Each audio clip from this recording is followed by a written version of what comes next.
ओम नमः शिवाय मोर स्नेहर छात्र छात्री माने दीपुसार ज्ञान यूट्यूब चैनल को स्वागत करुच्ची। आज पिलामाने ओटीटी पिलामानंको पाई इतिहासर गोटे आज सुंदर वीडियो आज मु उपस्थापन करुच्ची। पिलामाने इतिहास रे प्रथम विश्वयुद्ध, द्वितीय विश्वयुद्ध, फरासी राष्ट्र विप्लव, जर्मानी एवं इटाली एकत्रीकरणर समस्त बछा बछा एमसीक्यू क्वेश्चन आज मु नहीं आसी, जहाँकि आज तुम सहित आलोचना करी। 17 तारिख पिलामाने ओटीटी एग्जाम अच्छी, तेणु से ओटीटी एग्जाम को आखि आगे रखी यूरोप इतिहास समस्त एमसीक्यू क्वेश्चन आज मु तुम सहित आलोचना करुच्ची। प्रथम क्वेश्चन पिलामाने कहिछि जे नाजी सैन्य माने केबे चेकोस्लोवाकियार दखल करथिले? अगस्ट 1938, सेप्टेम्बर 1938, मार्च 1939, सेप्टेम्बर 1939।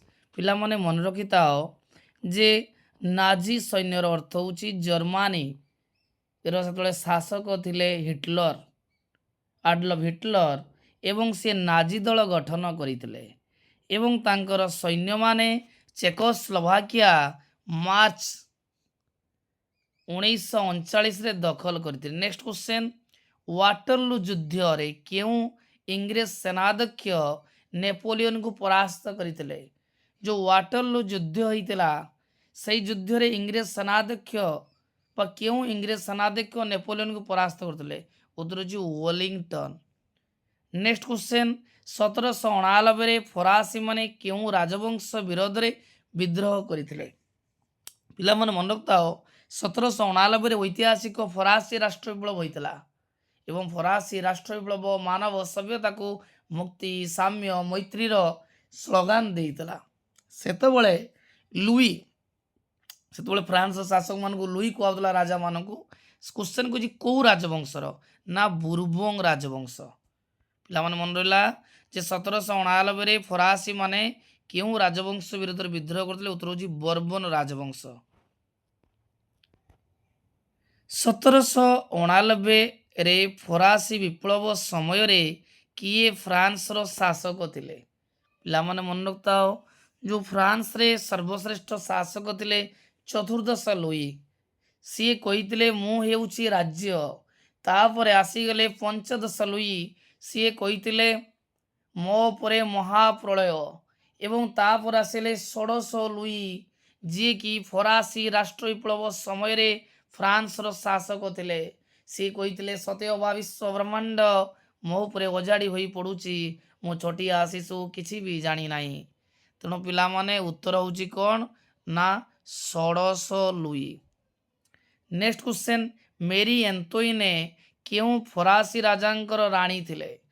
पिला मन मन रखताओ जे मेरी एंतोइने ऑस्ट्रिया सम्रांगी मेरिया थेरेसांक कन्या थिले। बारंबार क्वेश्चन आसे जे मेरी एंतोइने जे कि फरासी राष्ट्र विप्लव जड़े मुख्य भूमिका ग्रहण करते जदि फरासी राष्ट्र विप्लव बहुत गुड़े कारण अच्छी से कारण मध्य मेरी एंतोइने जन थे।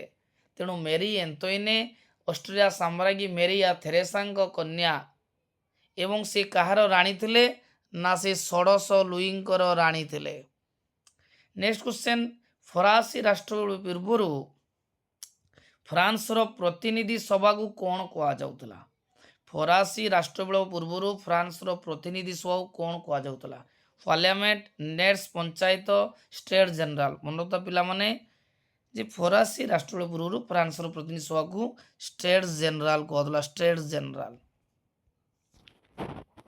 नेक्स्ट पिला माने आमे 7 नंबर क्वेश्चन को जिबा जे फ्रांस रो जातीय दिवस पालन करा जाउतबा जुलाई 14 तारिख रे केउ घटनाटी घटितला? फ्रांस रे जो जातीय दिवस पालन करा जाइतला सेतबळे जो जुलाई 14 तारिख रे केउ घटना? बास्ताल दुर्ग पतन। मनोता फ्रांस रे कारागार थिबा बंदी मानकु सत्याग्रही माने बा आंदोलनकारी माने मुक्त करितले, सेटा को बास्तिल दुर्गर पतन। नेक्स्ट क्वेश्चन, फ्रांस रो राजा षोडश लुई एवं तांको राणी मेरी एंतोइनी को विप्लवी माने किपरि हत्या करथिले? मन तो पिला माने ଯେତେବେଳେ ଫ୍ରାନ୍ସରେ ଐତିହାସିକ ଫରାସୀ ରାଷ୍ଟ୍ର ବିପ୍ଳବ ସଂଗଠିତ ହୋଇଥିଲା ସେତେବେଳେ ରାଣୀ ଥିଲେ ମେରି ଆନ୍ତୋଇନି ଏବଂ ସମ୍ରାଟ ଥିଲେ ଷୋଡ଼ଶ ଲୁଇ ଏବଂ ତାଙ୍କୁ 1793ରେ ଗିଲୋଟିନ୍ ଯନ୍ତ୍ର ଦ୍ୱାରା ହତ୍ୟା କରାଯାଇଥିଲା। କେଉଁ ଯନ୍ତ୍ର? ନା ଗିଲୋଟିନ୍ ଯନ୍ତ୍ର। ନେକ୍ସଟ କ୍ୱେଶ୍ଚନ ଛୁଆ ବହୁତ ଇମ୍ପୋର୍ଟାଣ୍ଟ କ୍ୱେଶ୍ଚନ ଏଇଟା ଯେ ଫରାସୀ ରାଷ୍ଟ୍ର ବିପ୍ଳବ ମାନବ ସଭ୍ୟତାକୁ କେଉଁ ଯେଉଁ ମନ୍ତ୍ର ଦେଇଥିଲା? 3ଟି ମନ୍ତ୍ର, ତାର ନାଁ କ'ଣ ଥିଲା? ବହୁତ ଇମ୍ପୋର୍ଟାଣ୍ଟ ପିଲାମାନେ, ପ୍ରତ୍ୟେକ ଏକ୍ଜାମରେ ପିଲାମାନେ ଏଇଟା ଆସେ ଯେ ଫରାସୀ ରାଷ୍ଟ୍ର ବିପ୍ଳବ ମାନବ ସଭ୍ୟତାକୁ ଯେଉଁ 3ଟି ମନ୍ତ୍ର ଦେଇଥିଲା ତା ନାଁ କ'ଣ ଥିଲା? ନା ସାମ୍ୟ, ମୁକ୍ତି, ଭାତୃତ୍ୱ ବା ମୁକ୍ତି, ସାମ୍ୟ, ମୈତ୍ରୀ। ନେକ୍ସଟ କ୍ୱେଶ୍ଚନ ଯେ ନିମ୍ନଲିଖିତ କେଉଁ ବିପ୍ଳବର ବିପ୍ଳବୀ ମାନେ ନାଗରିକ ଅଧିକାର ଘୋଷଣା କରିଥିଲେ? ବହୁତ ଇମ୍ପୋର୍ଟାଣ୍ଟ ପିଲାମାନେ କ୍ୱେଶ୍ଚନ, ପରୀକ୍ଷାର ପ୍ରତ୍ୟେକ ଏକ୍ଜାମରେ କ୍ୱେଶ୍ଚନଟି ଆସିଥାଏ ଯେ ଆମର ତ ବିଭିନ୍ନ ପ୍ରକାର ଐତିହାସିକ ବିପ୍ଳବ ହୋଇଥିଲା, କିନ୍ତୁ କେଉଁ ବିପ୍ଳବରେ ବିପ୍ଳବୀ ମାନେ ନାଗରିକ ଅଧିକାର ଘୋଷଣା କରିଥିଲେ? ଉତ୍ତର ପିଲାମାନେ ହେଉଛି ଫରାସୀ ରାଷ୍ଟ୍ର ବିପ୍ଳବ। ଫରାସୀ ରାଷ୍ଟ୍ର ବିପ୍ଳବରେ ବିପ୍ଳବୀ ମାନେ ନାଗରିକ ଅଧିକାର ଘୋଷଣା କରିଥିଲେ। ନେକ୍ସଟ କ୍ୱେଶ୍ଚନ, ରୋମୀୟ ସଭ୍ୟତା ନିମ୍ନଲିଖିତ କେଉଁ ଦେଶରେ ବିକଶିତ ହୋଇଥିଲା? ପିଲାମାନେ ଦେଖ, ଯେରକମ ଆମେ କହିବା ଚୀନ ସଭ୍ୟତା, ଚୀନ ଦେଶରେ ବିକଶିତ ହୋଇଥିଲା। ଆମେ କହିବା ମେସୋପୋଟାମିଆ ସଭ୍ୟତା, ଇରାକ ଦେଶରେ ବିକଶିତ ହୋଇଥିଲା। ଆମେ ଯଦି କହିବା ହରପ୍ପା ସଭ୍ୟତା, ଭାରତରେ ବିକଶିତ ହୋଇଥିଲା। ସେହିପରି ରୋମୀୟ ସଭ୍ୟତା ଇଟାଲୀରେ ବିକଶିତ ହୋଇଥିଲା ଏବଂ ଇଟାଲୀର ରାଜଧାନୀ ନାଁ ହେଉଛି ରୋମ। ନେକ୍ସଟ କ୍ୱେଶ୍ଚନ ପିଲାମାନେ 12 ନମ୍ବର କ୍ୱେଶ୍ଚନ ଯିବା, ଇଟାଲୀ ଏକ ଭୌଗୋଳିକ ପରିପ୍ରକାଶ। ଇଟାଲୀ ଏକ ଭୌଗୋଳିକ ପରିପ୍ରକାଶ ଏକଥା କିଏ କହିଥିଲେ? ମନୋକ୍ତ ପିଲାମାନେ, ଯେଉଁ ଇଟାଲୀ ଏକ ଭୌଗୋଳିକ ପରିପ୍ରକାଶ ଏହା ମେଟୋନି କହିଥିଲେ।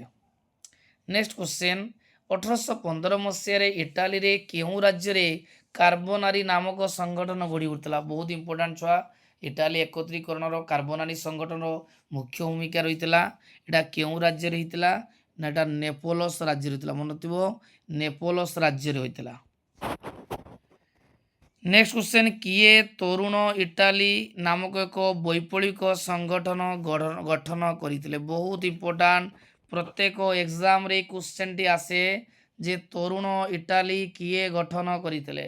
ଉତ୍ତର ପିଲାମାନେ ମାଜିନି ତରୁଣ ଇଟାଲୀ ନାମକ ଏକ ବୈପ୍ଳବିକ ସଂଗଠନ ଗଠନ କରିଥିଲେ।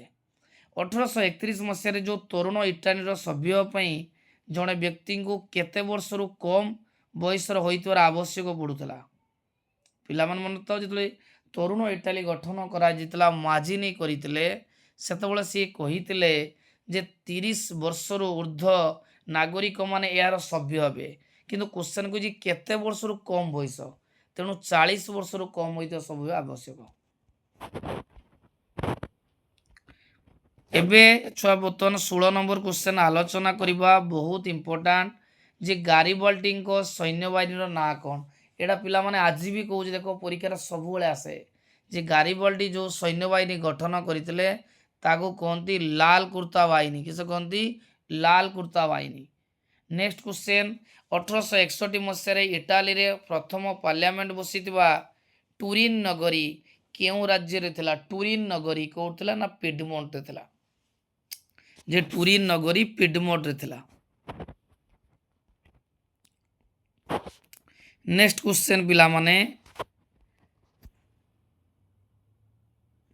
1866 ମସିହାରେ ଅଷ୍ଟ୍ରିଆ ଓ ପ୍ରୁସିଆ ଯୁଦ୍ଧ ଯେତେବେଳେ ହୋଇଥିଲା, କେଉଁ ଚୁକ୍ତି ବଳରେ ଭେନେସିଆ ଅଷ୍ଟ୍ରିଆ କବଳରୁ ମୁକ୍ତ ହୋଇଥିଲା? ପିଲାମାନେ ଦେଖ ମନେ ରଖିଥାଅ, ଯେଉଁ 1866 ମସିହାରେ ଯେଉଁ ଅଷ୍ଟ୍ରିଆ ପ୍ରୁସିଆ ଯୁଦ୍ଧ ହୋଇଥିଲା ସେଇଠି ଗୋଟେ ଚୁକ୍ତି ହେଇଥିଲା, ପ୍ରେଗ ଚୁକ୍ତି। ପରୀକ୍ଷାରେ ସବୁବେଳେ ଆସେ ପ୍ରେଗ ଚୁକ୍ତି କେବେ ଥିଲା? ନା 1866।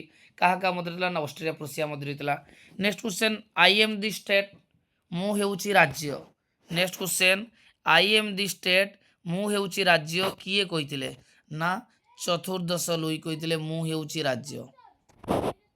ନେକ୍ସଟ କ୍ୱେଶ୍ଚନ, ଫରାସୀ ରାଷ୍ଟ୍ରବିପ୍ଳବ ପୂର୍ବରୁ ଫରାସୀ ରାଜପ୍ରାସାଦରେ ଥିବା ରାଜ କର୍ମଚାରୀମାନେ ରାଜସ୍ୱ ଆଦାୟରେ କେତେ ଭାଗ ବ୍ୟୟ କରୁଥିଲେ?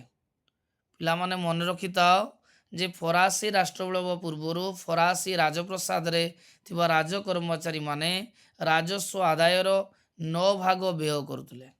ସପ୍ତବର୍ଷବ୍ୟାପୀ ଯୁଦ୍ଧ, ଏଟା ପରୀକ୍ଷାରେ ସବୁବେଳେ ପରୀକ୍ଷାରେ ପିଲାମାନେ ଆସେ ଯେ ସପ୍ତବର୍ଷବ୍ୟାପୀ ଯୁଦ୍ଧ କାହା କାହା ମଧ୍ୟରେ ଥିଲା। ଦେଖ ପିଲାମାନେ ମନେ ରଖିଥାଅ, ଯେତେବେଳେ ଆମେରିକାରେ ଇଂଲଣ୍ଡର ଉପନିବେଶ ଥିଲା ସେତେବେଳେ ଫ୍ରାନ୍ସ ଏବଂ ଇଂଲଣ୍ଡ ମଧ୍ୟରେ ସପ୍ତବର୍ଷବ୍ୟାପୀ ଯୁଦ୍ଧ 6 ବର୍ଷ ଯୁଦ୍ଧ ହୋଇଥିଲା। ପରୀକ୍ଷାରେ ସବୁବେଳେ ଆସେ ଯେ ସପ୍ତବର୍ଷବ୍ୟାପୀ ଯୁଦ୍ଧ କାହା କାହା ମଧ୍ୟରେ ହୋଇଥିଲା? ନା ଫ୍ରାନ୍ସ ଆଉ ଇଂଲଣ୍ଡ ମଧ୍ୟରେ ହୋଇଥିଲା। ସ୍ପିରିଟ୍ ଅଫ୍ ଦି ଲ ବା ଆଇନର ତାତ୍ପର୍ଯ୍ୟ, ସ୍ପିରିଟ୍ ଅଫ୍ ଦି ଲ ବା ଆଇନର ତାତ୍ପର୍ଯ୍ୟ ବା ତାକୁ କହନ୍ତି ସ୍ପିରିଟ୍ ଅଫ୍ ଦି ଲ, ଆଇନର ତାତ୍ପର୍ଯ୍ୟ ପୁସ୍ତକର ଲେଖକ ଥିଲେ ମଣ୍ଟେସ୍କୁ। ମନେ ରଖୁଥିବା ପିଲାମାନେ, ଯେଉଁ ଫରାସୀ ରାଷ୍ଟ୍ର ବିପ୍ଳବରେ ଯେଉଁ ଦାର୍ଶନିକ ମାନଙ୍କର ମୁଖ୍ୟ ଭୂମିକା ଥିଲା ସେଥିମଧ୍ୟରୁ ମଣ୍ଟେସ୍କୁ ଥିଲେ ଅନ୍ୟତମ। ସେହିପରି ଆମର ଥିଲେ ଭୋଲ୍ଟେୟାର, ରୁଷୋ, ଯେଉଁମାନଙ୍କ ଲେଖନୀ ମନରେ ଫରାସୀ ରାଷ୍ଟ୍ର ବିପ୍ଳବର ମଧ୍ୟବର୍ତ୍ତୀ ଶ୍ରେଣୀର ଲୋକମାନେ ଆନ୍ଦୋଳନରେ ଯୋଗ ଦେଇଥିଲେ।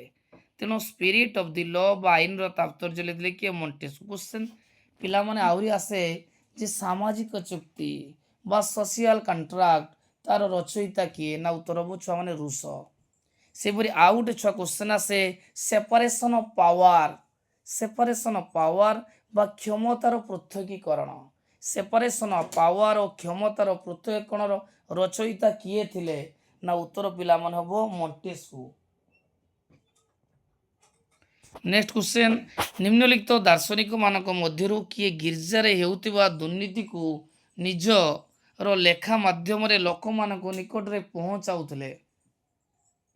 କିଏ ଗିର୍ଜାରେ ହେଉଥିବା ଦୁର୍ନୀତିକୁ ନିଜର ଲେଖା ମାଧ୍ୟମରେ ଲୋକମାନଙ୍କ ନିକଟରେ ପହଞ୍ଚାଉଥିଲେ? ଉତ୍ତର ହେଉଛି ଭୋଲ୍ଟେୟାର। ପିଲାମାନେ ମନେ ରଖୁଥାଅ, ଭୋଲ୍ଟେୟାର ଯାହାକୁ ଲେଖନୀର ଯାଦୁଘର ବୋଲି କୁହାଯାଏ ଏବଂ ସେଇ ପ୍ରଥମ ବ୍ୟକ୍ତି ଥିଲେ ଯିଏ ଗିର୍ଜା ବା ଧର୍ମ ଯାଜକମାନଙ୍କ ବିରୋଧରେ ସ୍ୱର ଉତ୍ତୋଳନ କରିଥିଲେ। ପରୀକ୍ଷାରେ କିନ୍ତୁ ଆସେ ଲେଖନୀର ଯାଦୁଘର କିଏ?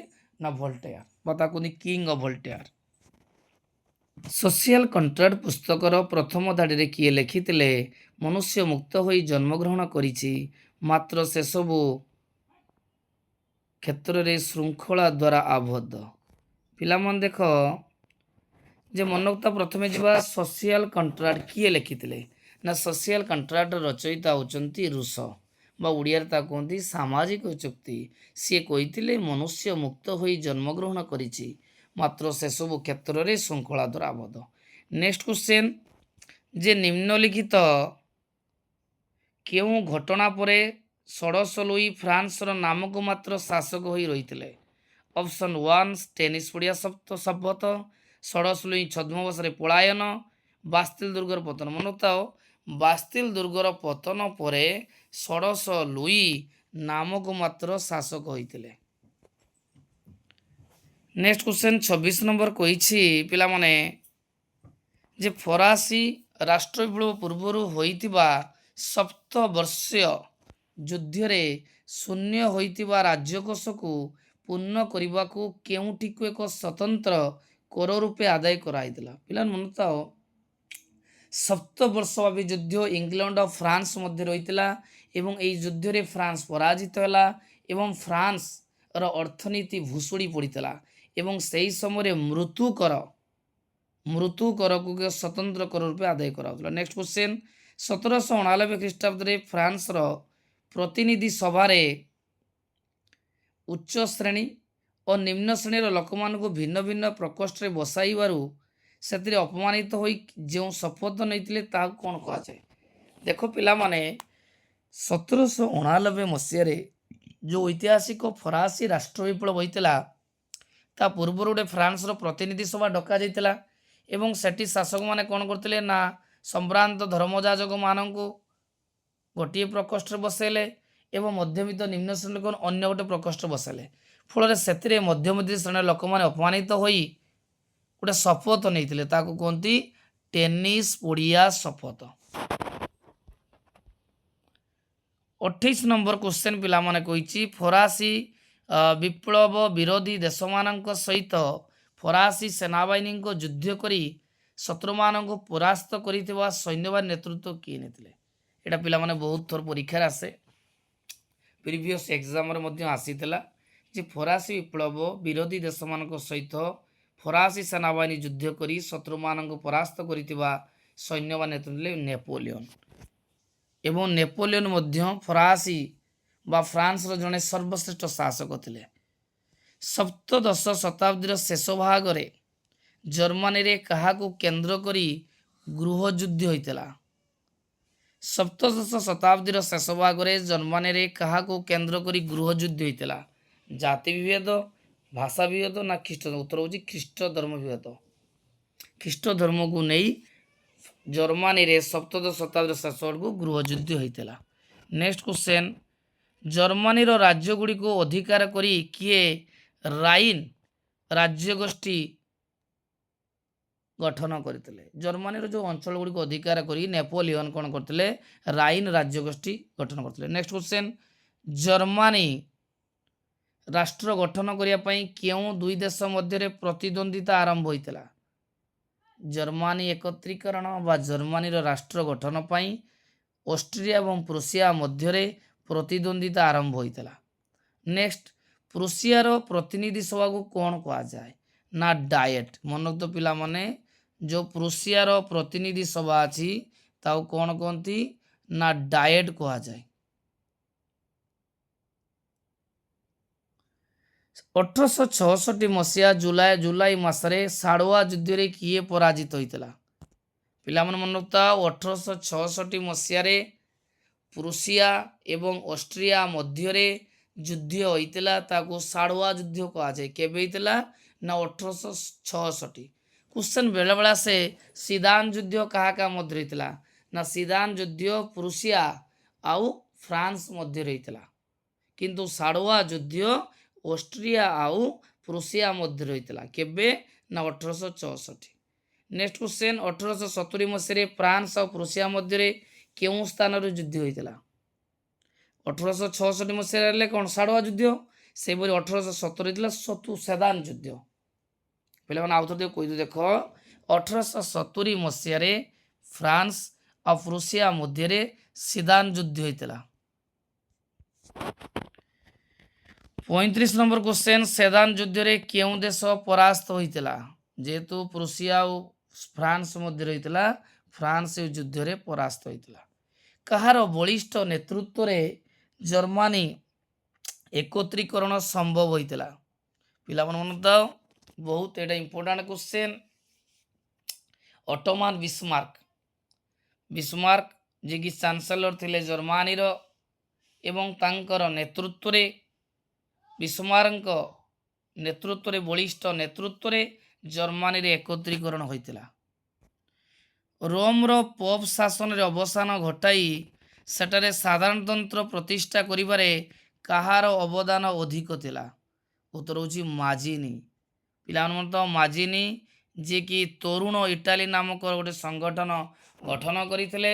30 ବର୍ଷର ଉର୍ଦ୍ଧ୍ୱ ନାଗରିକମାନେ ତାଙ୍କ ସହିତ ଯୋଗ ଦେଇଥିଲେ ଏବଂ ତାଙ୍କରି ନେତୃତ୍ୱରେ ରୋମରେ ପୋପ୍ ଶାସନର ଅବସାନ ଘଟିଥିଲା ଏବଂ ସାଧାରଣତନ୍ତ୍ର ପ୍ରତିଷ୍ଠା ଦିଗରେ ବା ପ୍ରତିଷ୍ଠାରେ ସହାୟକ ହୋଇଥିଲା।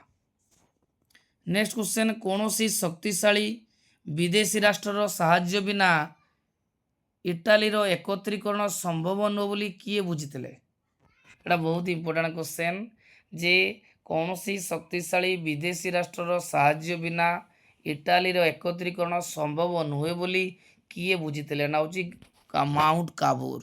ମନୋକ୍ତ, ଭିକ୍ଟର ଇମାନୁଏଲଙ୍କର ପ୍ରଧାନମନ୍ତ୍ରୀ ଥିଲେ ମାଉଣ୍ଟ କାବୁର। ସିଏ ଜଣେ ବିଚକ୍ଷଣ ନେତା ଥିଲେ ଏବଂ କୂଟନୀତିଜ୍ଞ ଥିଲେ। ସିଏ ଅନୁମାନ କରିଥିଲେ ଯେ କୌଣସି ଶକ୍ତିଶାଳୀ ବିଦେଶୀ ସାହାଯ୍ୟ ବିନା ଇଟାଲୀ ଏକତ୍ରୀକରଣ ସମ୍ଭବ ନୁହେଁ। କେଉଁ କେଉଁ ଦେଶରେ କ୍ରିମିଆ ଯୁଦ୍ଧ ପରୀକ୍ଷାରେ ସବୁବେଳେ ଆସେ? କ୍ରିମିଆ ଯୁଦ୍ଧ କେବେ ହେଇଥିଲା? କ୍ରିମିଆ ଯୁଦ୍ଧ କାହା କାହା ମଧ୍ୟରେ? ନା ରୁଷିଆ ଓ ଫ୍ରାନ୍ସ ମଧ୍ୟରେ କ୍ରିମିଆ ଯୁଦ୍ଧ ହେଇଥିଲା। ଯେ ରୁଷିଆ ଓ ଫ୍ରାନ୍ସ ମଧ୍ୟରେ କ୍ରିମିଆ ଯୁଦ୍ଧ ହେଇଥିଲା। 40 ନମ୍ବର କ୍ୱେଶ୍ଚନ୍, ନିଜର ତ୍ୟାଗ ପାଇଁ ଗାରିବାଲ୍ଟିଙ୍କୁ କେଉଁ ଆଖ୍ୟା ଦିଆଯାଇଛି? ଗାରିବାଲ୍ଟି ଯିଏକି ଲାଲ କୁର୍ତ୍ତା ବାହିନୀ ନିର୍ମାଣ କରିଥିଲେ, ମାନେ ଯିଏକି ଇଟାଲୀ ଏକତ୍ରୀକରଣର ମୁଖ୍ୟ ଭୂମିକା ଗ୍ରହଣ କରିଥିଲେ ତାଙ୍କୁ କୁହନ୍ତି ତ୍ୟାଗୀ ପୁତ୍ର। ନେକ୍ସଟ କ୍ୱେଶ୍ଚନ୍, ତରୁଣ ଇଟାଲୀ ସଂଗଠନର ଇଟାଲୀ ବାସୀମାନଙ୍କ ମନରେ ଜାତୀୟତାଭାବ ସୃଷ୍ଟି କରିବା ଉଦ୍ଦେଶ୍ୟରେ ଦଳୀୟ ପତାକାରେ କ'ଣ ଲେଖାଯାଇଥିଲା? ପିଲାମାନେ ଦେଖ ମନେ ରଖିଥାଅ, ଯେଉଁ ତରୁଣ ଇଟାଲୀ କିଏ ଗଠନ କରିଥିଲେ? ମାଜିନି। ଏବଂ ତାଙ୍କର ଯେଉଁ ପତାକା ଥିଲା ସେଥିରେ ଜାତୀୟତାଭାବ ପ୍ରତିଷ୍ଠା କରିବା ପାଇଁ ଏକତା ଓ ମୁକ୍ତି, ଏକତା ଓ ମୁକ୍ତି ଲେଖାଯାଇଥିଲା। ନେକ୍ସଟ କ୍ୱେଶ୍ଚନ୍, ଜର୍ମାନୀ ମାନେ ବାସ କରୁଥିବା ସେଲସୁଇକ୍ ହଲଷ୍ଟେନ୍ ଅଞ୍ଚଳ ଦୁଇଟି କେଉଁମାନଙ୍କ ଅଧୀନରେ ଥିଲା? ପିଲାମାନେ ଦେଖ, ଯେତେବେଳେ ଜର୍ମାନୀ ଏକତ୍ରୀକରଣ କରିବା ପାଇଁ ବିସ୍ମାର୍କ ଚେଷ୍ଟା କରିଥିଲେ ବା ଚାହିଁଥିଲେ, ସେତେବେଳେ ସେ ପ୍ରଥମେ ଡେନମାର୍କ ସହିତ ଯୁଦ୍ଧ କରିଥିଲେ। କାରଣ ସେତେବେଳେ ଜର୍ମାନୀର ଦୁଇଟି ଅଞ୍ଚଳ ସେଲସୁଇକ୍ ଓ ହୋଲଷ୍ଟେନ୍ ନାମକ ଦୁଇଟି ଅଞ୍ଚଳ ସେଇଟା ଡେନମାର୍କ ଅଧୀନରେ ଥିଲା। ଏବଂ এই ବିସ୍ମାର୍କ ଜାଣିପାରିଥିଲେ ଯେ ଦୁଇଟି ଅଞ୍ଚଳ ଅଧିକାର କରିବା ପରେ ଜର୍ମାନୀ ଏକତ୍ରୀକରଣ ସମ୍ଭବ। ସେଥିପାଇଁ ସେ କ'ଣ କଲେ, ଯେତେବେଳେ ଡେନମାର୍କ ଉପରେ ଆକ୍ରମଣ କଲେ ସେତେବେଳେ ଆମର ଅଷ୍ଟ୍ରିଆ ସହିତ ଗୋଟେ ଚୁକ୍ତି କରିଥିଲେ ଏବଂ ସିଏ କହିଥିଲେ ଯଦି ମୁଁ ଡେନମାର୍କ ସହିତ ଯୁଦ୍ଧ କରିବି, ଯାହା ଅଞ୍ଚଳ ପାଇବି ତୁମ ସହିତ ଭାଗ କରିବି। ଫଳରେ ଅଷ୍ଟ୍ରିଆ এই ଯୁଦ୍ଧରେ କ'ଣ ବା ନିରପେକ୍ଷ ରହିଥିଲା। ତେଣୁ କ୍ୱେଶ୍ଚନ୍ ଆସେ ଯେ ସେଲସୁଇକ୍ ହୋଲଷ୍ଟେନ୍ କାହା ଅଧୀନରେ ଥିଲା? ନା ଡେନମାର୍କ ଅଧୀନରେ ଥିଲା। ଦେଖ ପିଲାମାନେ, ଆଜି ମୁଁ ୟୁରୋପ ଇତିହାସର ଗୋଟିଏ ମାତ୍ର ଭିଡ଼ିଓ ଛାଡ଼ିଛି। ଆଉ କାଲି ବା ଟିଟି ଏକ୍ଜାମ୍ ପୂର୍ବରୁ ଆଉ ଗୋଟେ ସୁନ୍ଦର ଭିଡ଼ିଓ ମୁଁ ତୁମ ପାଖରେ ପ୍ରଦର୍ଶନ କରିବି, ଉପସ୍ଥାପିତ କରିବି, ଯେଉଁଥିରେ ପ୍ରଥମ ବିଶ୍ୱଯୁଦ୍ଧ, ଦ୍ୱିତୀୟ ବିଶ୍ୱଯୁଦ୍ଧ, ଫରାସୀ ରାଷ୍ଟ୍ର ବିପ୍ଳବ, ଜର୍ମାନୀ ଏବଂ ଇଟାଲୀ ଏକତ୍ରୀକରଣ, ଆଉ କିଛି କିଛି ବଛା ବଛା MCQ କ୍ୱେଶ୍ଚନ୍ ନେଇକି ଆଇବି, ଯାହାକି OTT ଏକ୍ଜାମ୍ରେ ନିଶ୍ଚୟ ଆସିବ। ପିଲାମାନେ ଦେଖ, ନେକ୍ସଟ କ୍ୱେଶ୍ଚନ୍, ପ୍ରୁସିଆର ପ୍ରଧାନମନ୍ତ୍ରୀ ବିସ୍ମାର୍କ କେଉଁ ରାଷ୍ଟ୍ରର ସହାୟତାରେ ସେଲସୁଇକ୍ ହଲଷ୍ଟେନ୍ ଅଧିକାର କରିଥିଲେ? ନା ଉତ୍ତର ହେଉଛି ଅଷ୍ଟ୍ରିଆ। ତରୁଣ ଇଟାଲୀ ନାମକ ସଂଗଠନ ଗଠନ କରି କିଏ ଇଟାଲୀ ଏକତ୍ରୀକରଣ କରିଥିଲେ? ଉତ୍ତର ହେଉଛି ମାଜିନି। ନେକ୍ସଟ କ୍ୱେଶ୍ଚନ୍,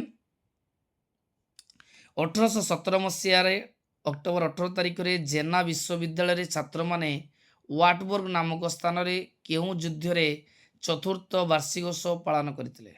ଆଉ ଥରେ ପିଲାମାନଙ୍କୁ ଦେଖ, 1817 ମସିହା ଅକ୍ଟୋବର 18 ତାରିଖରେ ଜେନା ବିଶ୍ୱବିଦ୍ୟାଳୟରେ ଛାତ୍ରମାନେ ୱାଟବର୍ଗ ନାମକ ସ୍ଥାନରେ ଲିପଜିଗ୍ ଯୁଦ୍ଧର ଚତୁର୍ଥ ବାର୍ଷିକୋତ୍ସବ ପାଳନ କରିଥିଲେ। ନେକ୍ସଟ କ୍ୱେଶ୍ଚନ୍, ସେଲସୁଇକ୍ ହଲଷ୍ଟେନ୍କୁ ପ୍ରଶ୍ନ କରି କେନ୍ଦ୍ର କରି ହୋଇଥିବା ଯୁଦ୍ଧ କାହା କାହା ମଧ୍ୟରେ ହୋଇଥିଲା? ଯେଉଁ ସେଲସୁଇକ୍ ଓ ହୋଲଷ୍ଟିନ୍ ପ୍ରଶ୍ନକୁ କେନ୍ଦ୍ର କରି ଯେଉଁ ଯୁଦ୍ଧ ହୋଇଥିଲା କାହା କାହା ମଧ୍ୟରେ? ନା ପ୍ରୁସିଆ ଆଉ ଡେନମାର୍କ ମଧ୍ୟରେ ହୋଇଥିଲା। ନେକ୍ସଟ କ୍ୱେଶ୍ଚନ୍, ପ୍ରୁସିଆ ଓ ଡେନମାର୍କ ମଧ୍ୟରେ ହୋଇଥିବା ସେଲସୁଇକ୍ ଓ ହୋଲଷ୍ଟେନ୍ ପ୍ରଶ୍ନକୁ କେନ୍ଦ୍ର କରି ହୋଇଥିବା ଯୁଦ୍ଧରେ ଡେନମାର୍କ ଯେଉଁ ପରାଜିତ ହେଲା, ସେ ଗୋଟେ ଚୁକ୍ତିନାମା ହେଇଥିଲା। ତା ନାଁ କ'ଣ ଥିଲା? ନା ଗେଷ୍ଟିନ୍। ମନେ ରଖୁଥିବା ପିଲାମାନେ, ଯେଉଁ ପ୍ରୁସିଆ ଓ ଡେନମାର୍କ ସହିତ ଯୁଦ୍ଧ ହୋଇଥିଲା ସେଲସୁଇକ୍ ଆଉ ହୋଲଷ୍ଟେନ୍କୁ ନେଇ, ସେଇ ଯୁଦ୍ଧରେ ଡେନମାର୍କ ପରାସ୍ତ ହୋଇଥିଲା ଏବଂ ପ୍ରୁସିଆ ସହିତ ଗୋଟେ ଚୁକ୍ତି କରିଥିଲା, ତାକୁ କୁହନ୍ତି ଗେଷ୍ଟିନ୍ ଚୁକ୍ତି। ଜର୍ମାନୀ ଏକତ୍ରୀକରଣ ପରେ କିଏ ଏହାର କାଇଜର ବା ସମ୍ରାଟ ହୋଇଥିଲେ? ପିଲାମାନେ ମନେ ରଖିଥାଅ, ଯେଉଁ ଜର୍ମାନୀର ଶାସକମାନଙ୍କୁ କାଇଜର କୁହାଯାଏ, ଆଉ ଫ୍ରାନ୍ସର ଶାସକମାନଙ୍କୁ ଲୁଇ କୁହାଯାଉଥିଲା ଏବଂ ରୁଷିଆର ଶାସକମାନଙ୍କୁ ଜାର୍ କୁହାଯାଉଥିଲା। ଏଠି କ୍ୱେଶ୍ଚନ୍ କହିଛି ଜର୍ମାନୀର ଏକତ୍ରୀକରଣ ପରେ କିଏ ଏହାର କାଇଜର ହୋଇଥିଲେ? ନା ପ୍ରଥମ ୱିଲିୟମ। ଇଟାଲୀ ଏକତ୍ରୀକରଣରେ ମୁଖ୍ୟ ଭୂମିକା ଗ୍ରହଣ କରିଥିବା ଗାରିବାଲ୍ଟି କାହାର ଶିଷ୍ୟ ଥିଲେ? ପିଲାମାନେ ଦେଖ, ଗାରିବାଲ୍ଟି ଯିଏକି ଇଟାଲୀ ଏକତ୍ରୀକରଣର ମୁଖ୍ୟ ଭୂମିକା ଗ୍ରହଣ କରିଥିଲେ, ସେ ପ୍ରଥମେ ତରୁଣ ଇଟାଲୀର ସଦସ୍ୟ ଥିଲେ ଏବଂ ତରୁଣ ଇଟାଲୀ କିଏ ତିଆରି କରିଥିଲେ? ନା ମାଜିନି। ତେଣୁ ଗାରିବାଲ୍ଟି କାହାର ଶିଷ୍ୟ ଥିଲେ? ନା ମାଜିନିଙ୍କର। କାର୍ବୋନାରୀ ସଂଗଠନର ପ୍ରତୀକ କ'ଣ ଥିଲା? ନେକ୍ସଟ କ୍ୱେଶ୍ଚନ୍, କାର୍ବୋନାରୀ ସଂଗଠନର ପ୍ରତୀକ କ'ଣ ଥିଲା? କାର୍ବୋନାରୀ ସଂଗଠନର ପ୍ରତୀକ ଥିଲା ଜ୍ୱଳନ୍ତ ଅଙ୍ଗାର।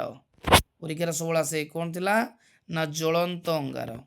ନେକ୍ସଟ କ୍ୱେଶ୍ଚନ୍, କ୍ରିମିଆ ଯୁଦ୍ଧ ପରେ କେଉଁ ସ୍ଥାନରେ ଏକ ଶାନ୍ତି ଚୁକ୍ତି ହୋଇଥିଲା?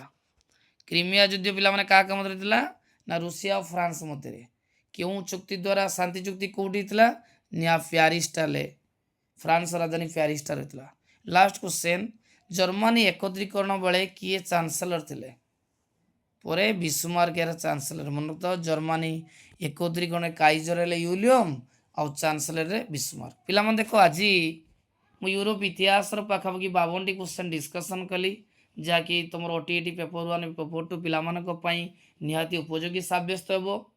ପୁଣି ଛୁଆମାନେ ଦେଖ, ମୁଁ ଏଇ ପରୀକ୍ଷା ପୂର୍ବରୁ ଆଉ ଗୋଟିଏ ସୁନ୍ଦର ଭିଡ଼ିଓ ଉପସ୍ଥାପନ କରିବି, ଗୋଟେ ମାରାଥନ୍ ଭିଡ଼ିଓ ପାଖାପାଖି 100ରୁ 150 MCQ ଥିବ, ଏବଂ ଯେଉଁଠାରେ ମୁଁ ପ୍ରଥମ ବିଶ୍ୱଯୁଦ୍ଧ, ଦ୍ୱିତୀୟ ବିଶ୍ୱଯୁଦ୍ଧ, ଫରାସୀ ରାଷ୍ଟ୍ର ବିପ୍ଳବ ଏବଂ ଜର୍ମାନୀ ଏବଂ ଇଟାଲୀ ଏକତ୍ରୀକରଣର MCQ କ୍ୱେଶ୍ଚନ୍ ଗୁଡ଼ିକ ଆଲୋଚନା କରିବି। ପିଲାମାନେ ଦେଖ, ଭିଡ଼ିଓଟି ଯଦି ଭଲ ଲାଗିଥିବ ନିହାତି ଲାଇକ୍ କରିବ, କମେଣ୍ଟ କରିବ ଏବଂ ଚ୍ୟାନେଲକୁ ସବସ୍କ୍ରାଇବ୍ କରିବ। ଏବଂ ପିଲାମାନେ, ଆମର OTET ପ୍ଲେଲିଷ୍ଟରେ ମୋର ବହୁତ ଗୁଡ଼ିଏ ଭିଡ଼ିଓ ମୁଁ ପୋଷ୍ଟ କରିଛି, ନିଶ୍ଚୟ ପରୀକ୍ଷା ପୂର୍ବରୁ ଟିକେ ୱାଚ୍ କରିଦେବ।